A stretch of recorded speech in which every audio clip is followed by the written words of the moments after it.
재판은 공정하게 진행되는 듯 했으나 중간에 재판부가 교체된 후부터 이상하게 흘러가기 시작했습니다.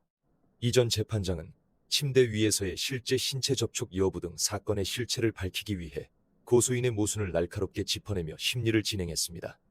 하지만 교체된 재판장은 피고인 측의 정당한 증인 신문 신청에 대해 어차피 무죄를 주장할 텐데 뭐하러 하느냐는 식의 납득할 수 없는 발언을 하며 마치 결론을 미리 정해놓은 듯 편향된 태도로 재판을 이끌었습니다.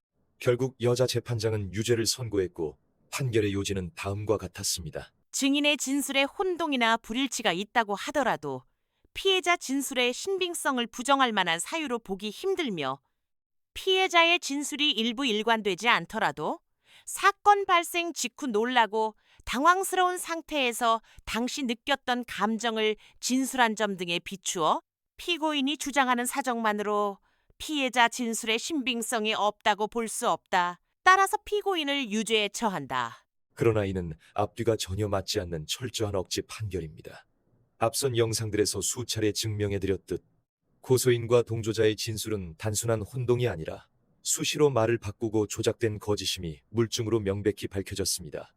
하지만 판사는 이 거짓말들을 두고 사건 직후 놀라고 당황해서 그럴 수 있다는 황당한 논리로 면죄부를 주었습니다. 만약 사건 직후 일시적인 당황 때문이었다면 1년이 넘는 재판 기간과 수차례 이어진 증인신문 과정에서 얼마든지 거짓 진술을 바로잡을 기회가 있었습니다. 그럼에도 불구하고 고소인 일당은 재판 끝까지 정교하게 조작된 거짓 진술을 법정에서 일관되게 고수했습니다.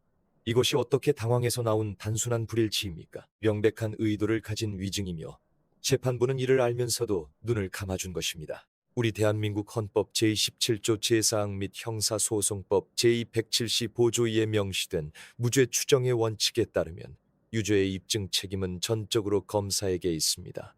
또한 형사소송법 제307조는 유죄의 인정이 반드시 합리적 의심의 여지가 없는 적법한 증거에 의해야 함을 천명하고 있습니다. 의심스러울 때는 피고인의 이익으로라는 법원은 형사재판이 지켜야 할 가장 기초적이고 절대적인 마지노선입니다. 하지만 이번 판결은 이 모든 사법 정의와 헌법의 기초를 통째로 무시해버렸습니다. 고소인의 치명적인 거짓말들이 수없이 탄로났고 유죄를 입증할 단 하나의 객관적 물증조차 없는 상황에서 재판부는 오직 고소인의 가변적인 진술만을 맹신한 채 유죄를 선고했습니다.